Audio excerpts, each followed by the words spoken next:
Hey, it's Marjay this morning, and a lot of calls about the council elections for Shell Harbour City Council and also Wollongong City Council. They are happening today, and yes, it is compulsory that you vote.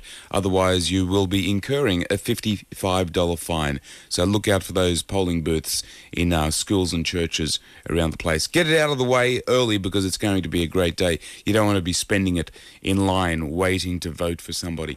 Coming up, the brand new song from Nicole Scherzinger. It's Saturday morning in Wollongong, an hour's drive south of Sydney, and it's a typically relaxed affair for residents of Australia's 9th largest city. However, this weekend is different. The languid ritual of beachside living and cafe culture is temporarily put on hold. This is the real poll. Today is Wollongong's first local council elections since 2004.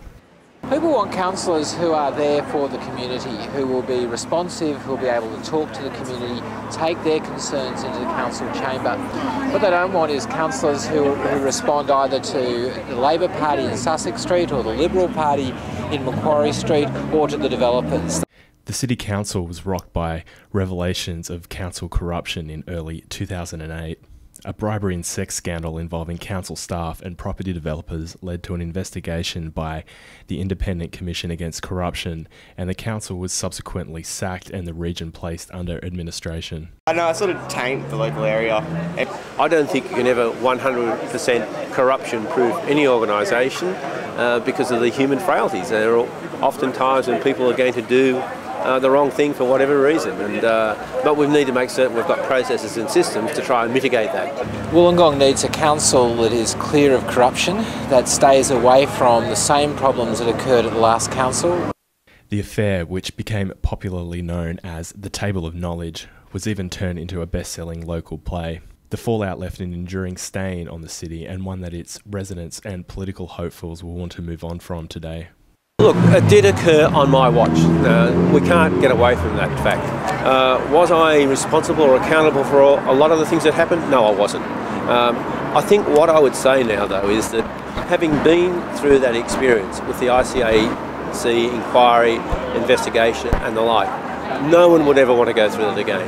And I think I'm very well equipped to recognise what can happen and what the consequences of that happening are. Well, I think lots of political parties have seen it as a training ground for the next step, state and federal, and to create a profile in your community so you can make that leap into state and federal politics. Yeah, they've used local government as a training ground, or a school of politics. Yes. As the majority of people know, Wollongong is really a Labor-orientated area.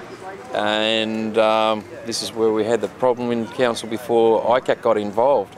We had 5 independents and 7 Labor, and I feel that there should be no involvement from the political side of things. It should be what the people require, and they're paying the rates and they're paying the wages. No, I think that there'll always be people, as I said, who really go out to bat for their local area and who want to do the best by the people who vote for them, and there'll be other people who have their own agenda. I think it's local issues for local government. Rates, roads, that's what they want. The Illawarra is such a big area. A lot of people want to talk about the CBD. What I want to talk about is the whole of the area. You know, it's not only Helensburgh.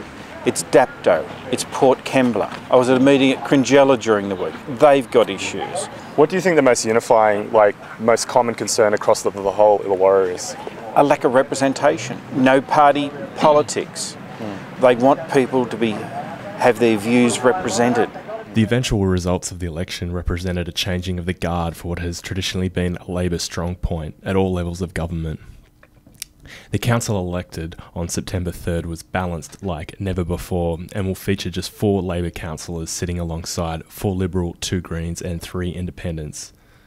Well, I'm optimistic in as much that the polls are indicating that I will be Lord Mayor. Gordon Bradbury, an independent candidate and former Uniting Church minister, took out the race for mayor. How do you see the local council moving forward from now? Well, provided it doesn't go back to the same old political groups that dominated the previous council, I think this is an opportunity for a clear slate, in as much that it'll at least be a fresh start in local government in Wollongong. This city for so long has been dominated by the ALP, and this council, or I should say the past council, the one that was dismissed, was the one that had some pretty corrupt behaviour going on there, and so hopefully there'll be a fresh and an honest group of councillors, and there is some decent talent right across the board in terms of all political groupings.